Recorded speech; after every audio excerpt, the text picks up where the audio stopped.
Students, this is Farzana Nada from Abida Inamda Senior College, BCA Science Department, and we are learning C++ programming.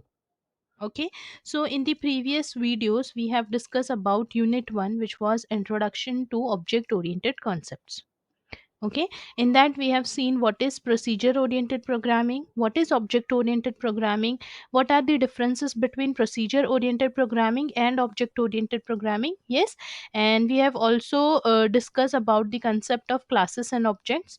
Okay, and in the second video of unit 1 we have discussed about the pillars or features of object oriented programming. Okay, now let's continue with unit 2. Okay, and from that today we will learn what is basic structure of C++ program. Okay, and we'll write a simple hello world program also. Okay, okay, let's start now.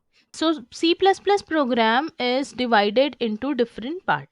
Okay, and the very first part is to include header file. Okay, as we include header files in our C program, correct? So in the same way we have to include header files in our C++ program also, correct?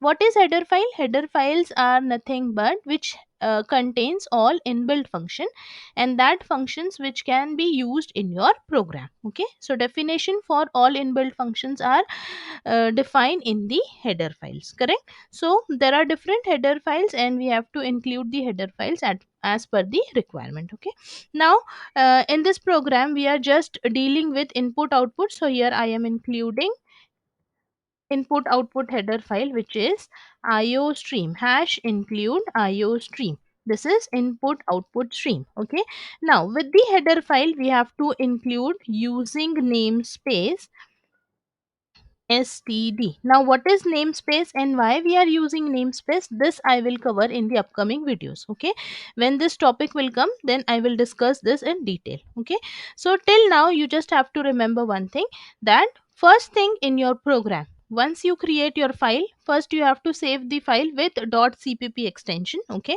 once you save the file, first thing what you will include in your program is to include the header file and using namespace std. Okay, this is the first section.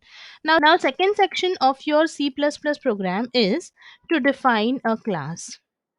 Correct, we have already seen the definition of class and object. Yes, and the syntax for defining a class. Okay, so second thing which we do is define a class. How to define a class? Syntax is class space class name. Okay, so here I am taking class name as demo. Okay, and in class is nothing but collection of data members. Yes, and member function. So if you remember in our previous video we have discussed this data members and member functions, correct? So class is collection of data members and member function.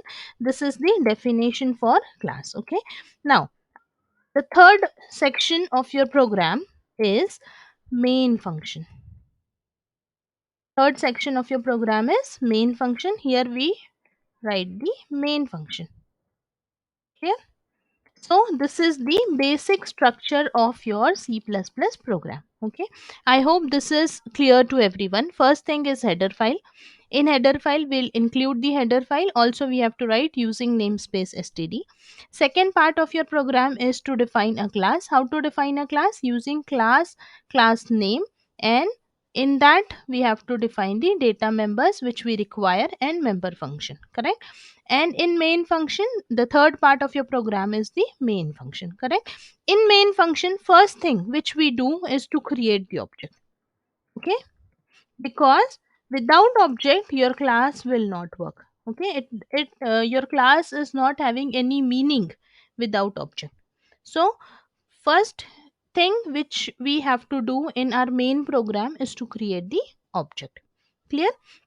Okay, now let's start the program, simple program to print some message. Okay, so we have already included the header files. Now next thing is in the class we declare the data members. Data members are nothing but your variables like in C programming, correct? So here I want to display some message, and message is string, so I am declaring here one variable string, my string. Okay, okay, now I need one function here. I'm taking void print, okay, one function to display the message. Okay, so here I am taking C out and I have to display my message which is there in my string variable, correct? So here I am displaying the message. Understood? Okay. C out is used to display. Okay, like your printf, C out works. Clear? Now in main function. In main function we create object. Yes. So object, how to create object? Class name and object name. So our object is created. Once we create the object, the memory is allocated for class members. Okay, so now you can access your data members and member function using this object. Okay, to access data members and member function we must require one object. Okay, now we have created object. Using this object we can access the data members. How to access data members? We write here obj dot. Okay, object name with dot operator is used to access the data members. Okay, so my data member is here my string, so I'm writing here obj dot my string. Okay, and let's have some message here like hello. Hello, we are learning. This message I am printing C++. Okay, so I want to print this message. For printing this message, I will call my print function which I have defined in the class. Okay, so how to call the print function? Again with the help of object obj dot print. That's it, and we can call like this. And this was a program return 0. Clear? Understood? What we have done? We have created the class. In class, we have taken one variable, my string, and one function which is printing my string. Okay. Then in main function, we have created one object. Okay. And using this object, I am here accessing my data member and member function. Okay. Accessing, here I am adding one comment.